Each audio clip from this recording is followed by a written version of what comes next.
Welcome back. It's hard to believe that it's springtime with the weather out there, but a tasty cheese board inspired by spring animals might be all you need to perk up your Saturday. Yes, we do like a bit of cheese in this programme. Joining us now is cheesemonger and Saturday AM newbie Kevin Sheridan with some tips on how to make the perfect cheese board. You're very welcome Morning, along, Kevin. Great to see you.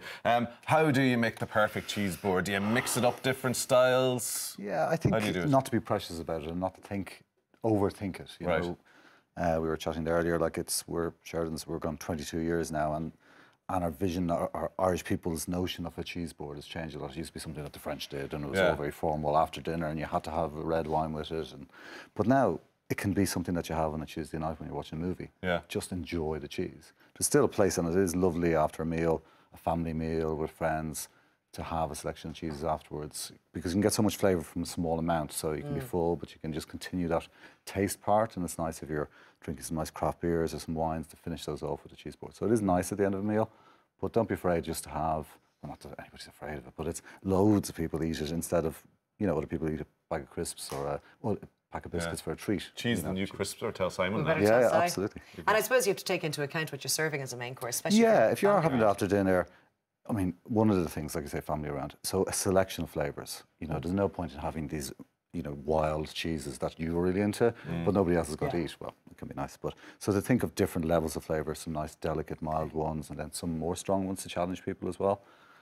Today, we're doing a spring cheese board, so it's kidding time, it's lambing time. And that's what this is all about. Well, you have whetted our appetites nicely there, Kevin. And you have a bit of a spread here, OK? So we're going to start with St. Tola, which is a goat's cheese all the way from County Clare. Yeah, so this is St. Tola's goat's cheese. St. Tola was being made by Meg and Derek, the first cheesemakers I ever went to visit, but it was taken over a good while ago by Siobhan Garhi, and it's their own goats in County Clare, just on the edge of the burn. Beautiful goat's cheese.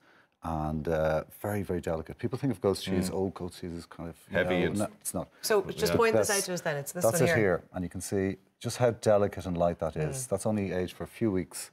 Very, very light flavour. And the black on the outside, interestingly, is ash, and this is a French tradition. So you imagine you're making your cheese under a fire, as they would have been. It would have wood ash. So protect the rinds. They started putting the wood ash on. Love all these little details and stories around it. And as you said about the producers, they're all you know, indivial farm producers. These are all the cheeses we have here today are single farms. Shall we have a taste? Absolutely, yeah. Okay, this is us here, is it? So this is the lightest, yeah. And I have that on a little rye cracker. Rye crackers, okay. So it's nice and light. Yeah. What do you think? Lovely. I should say, just a second. This might be a long segment. It's for a goat's cheese. It is nice and light. It's not heavy and stodgy and. No, but goat's cheese is best at being a delicate cheese, and it translates. You can taste some goat's cheese like this from the edge of the burn, and you can pick up hints of herbs and wildflowers that the goats are eating. It's a really good cheese to translate the land. We'll stay with goat's cheese. Goat's Blue, and this is from Boyne Valley. Tell us about this one. Yeah, so an unusual cheese, not only in Ireland. One this one here, you can see the blue veins. Okay. Oh, yeah, I love Again, that. for a blue, it's not too strong a blue.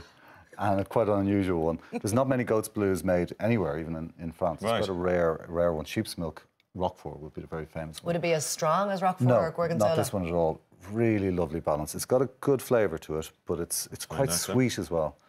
And you have a little bit of chutney in there. I put a little bit of fig compote with this. It's on a brown bread cracker. Just a sec. You're such a messer. I'm getting out a cracker at the moment. Much lighter. Yeah. And it's made on a farm in County Meath. It's not as soft, it's not as creamy. No, it's a firmer, so it's pressed a little bit more. And if people are a bit afraid of blue cheese, that's not overwhelming or pungent or And a really good thing with blue cheese, particularly if you are a little bit scared, is to match it up with something sweet. It goes really well with sweet, so like that with a fig compote or quince jelly or... Counteracts the taste. Right, we're off from goats to sheep now. Cash na Tíre from County Galway. Tell us about this one. Yeah, so Hard this is... cheese. Yeah, so you can see it here. It's more an aged cheese, and this was made last summer. So this wheel was made last May, I think the end of May, and so it's aged, and it's just quite a big difference in terms of flavour coming from that St. Tola's, particularly something that's eaten fresh. But as the cheese ages, it becomes the flavours become more condensed, and the sweetness comes out. It looks very almost, like the Manchego, but it's the flavours are different. So it's the same family of cheeses. Manchego is an aged sheep's milk cheese. A little slice of apple for us. Yeah, again, fruits can really cut across some of the heaviness of the cheese like that. Because it's quite caramelly. Yeah. With a little drop of red wine, maybe? Absolutely. Or, you know, I mean, that perfect with an ale. Say an Irish craft ale. Kevin, beautiful. He was being mean to me yesterday in the office, and I said, "Do you know what? We need to ask Kevin what's the difference between hard cheese and soft cheese." And he said, "Well, Laura, one's hard and one's soft." But apart from the obvious, I think that's a really good question. Yeah, because cheese. To understand cheese, I suppose what you've got to think of what it is, and it's a way to preserve milk. Yeah. It's fundamentally what it is. It's a preservation method. So before freezers, before everything else, how do we have this most nutritious food in the world? But how do we keep it from summer to winter or transfer from one? So that's what cheese is. So by taking moisture out, so the more moisture you take out, the longer it's going to last. So I want to get because we're running out of time, Kevin. I want to get to this humming bark one, which you promised is an absolute flavour explosion. I don't know if you've got this in shot here. I'll bring it up here. So this is a beautiful cheese made by the Burge family down in Wexford, who people will be familiar with their St. Killian's, but it's a more recent addition to the stable. And it's this one here. Beautiful cheese, yeah, try it. So I'll tell you, will you talk and we'll nibble? So it's made humming bark because it has a little bit of a hum. Bark, because it's wrapped in spruce bark, and that's from a French it's quite strong smelling tradition. Where would you leave that? I mean, in terms of cheeses in general, is it room temperature or in the fridge or in the back shed? Don't be worrying too much. In a cardboard box, in the larder or in the shed is a great place. Fridge is fine too, but make sure it's wrapped up well, not in plastic, but in wax should be served room temperature. Yeah, absolutely. Otherwise, the flavours would be like just to mention wine. quickly, because as I say, we are out of time. This is the final one. That's delicious. Is a French. It looks like a brie. Yeah, Charus. So this is made in the same region as Champagne, and this is a little farm cheese made on a single farm like our Irish cheeses, and looks like a brie, but because it's thicker, you're saying about soft and hard cheeses, all bries start off chalky like this.